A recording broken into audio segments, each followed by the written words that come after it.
Is the Xbox One X destined to fail?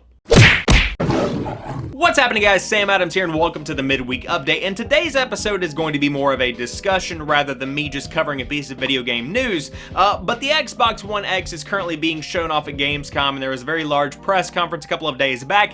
But a ton of people are talking about Microsoft's newest console, however, probably not in the way that Microsoft would prefer. You see, the general consensus here is that there is really no reason to go out and buy an Xbox One X on day one. Now, for those that are not familiar with this console, like I said, it is coming out on November the 7th, and it's pretty much the most powerful console that's ever been made. There are PCs out there that could run games better, but as far as the Xbox and PlayStation kind of console war thing goes, it is the end-all be-all of current-gen hardware. Essentially, the Gamescom conference pretty much covered news that we already had seen months ago, especially during E3. There were videos that were shown off during the E3 press conference. There were various pieces of information regarding what kind of hardware is included with the Xbox One X that was gone into a little bit deeper, but overwhelmingly, it was pretty much just old news. We did get a couple of big news announcements, one of which was that there was going to be a Record Definitive Edition, and there's going to be a Project Scorpio edition of the Xbox One X itself, which has a terribly disgusting controller. With those two pieces of news, that was pretty much the bulk of what was shown off at the conference. I mean, there were a couple of other little things here and there, but overwhelmingly, that was pretty much it, and that's a bit worrisome if you want the Xbox One X to be successful, because Gamescom is pretty much the last big push for being able to convince people that they have to buy the Xbox One X this holiday season, and it seems like the overwhelming majority of people say that they are not convinced that they should upgrade from their Xbox One or PlayStation 4 that they currently have, especially those, the niche 4K audience that already has a PlayStation 4 Pro. In my opinion, this reasoning is pretty sound because there are no games to be backed by the Xbox One X's power. I mean, you do have a very beefy console as far as consoles go. There are PCs out there that are better and that can be built better, but with that being said, it is a very powerful piece of hardware. But whenever you don't have anything exclusively taking advantage of that, you know, there is no reason to go out and buy an Xbox One X if you're satisfied with your Xbox One or your PlayStation 4 that you already have.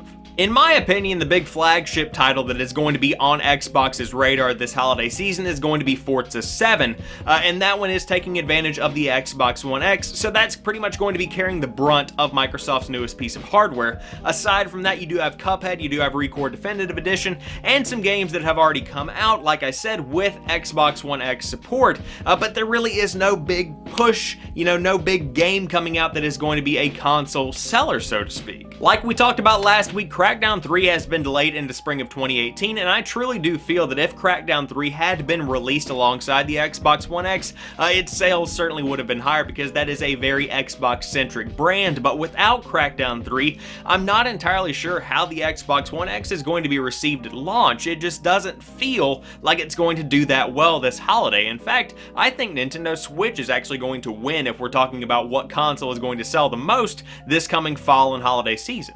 With that being said, I am sure that there are going to be many units that are sold because games are coming out that are going to take advantage of that additional power that the Xbox One X has to offer, even if they aren't necessarily Xbox One X exclusives. One thing I'm really looking forward to comparing is how the sales of Assassin's Creed are going to be this year, and I know that that's a very minute little game to focus on, but just kind of bear with me here. Assassin's Creed Syndicate came out a couple of years back, and although that was a different kind of Assassin's Creed game than Origins, it's going to be interesting to see how the sales are split between the PlayStation 4 and the Xbox One versions of the game. Are there going to be more people playing on Xbox, and of that Xbox portion, how many people are going to be taking advantage of the additional power of the Xbox One X? And that kind of situation is definitely going to be shown throughout a lot of different games that are going to be multi-platform, but also are taking advantage of that additional power. So in a too long didn't read, there really isn't any kind of news in this week's midweek update, but with that being taken into account, there was really no news at Microsoft's Gamescom conference either. But I do hope you have enjoyed this week's midweek update. If you did, drop me a like down below, and in the comments section, let me know what you think about the Xbox One X.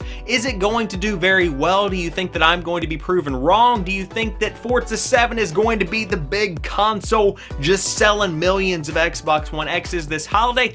Let me know what you think in the comments section down below, and if you happen to be new to the channel, I do upload new stuff throughout the week, so there's always something new right here on the channel when you do drop by to watch some videos. But as for right now, I want to thank each and every one of you guys for watching this particular video. I'll talk to you soon. Peace.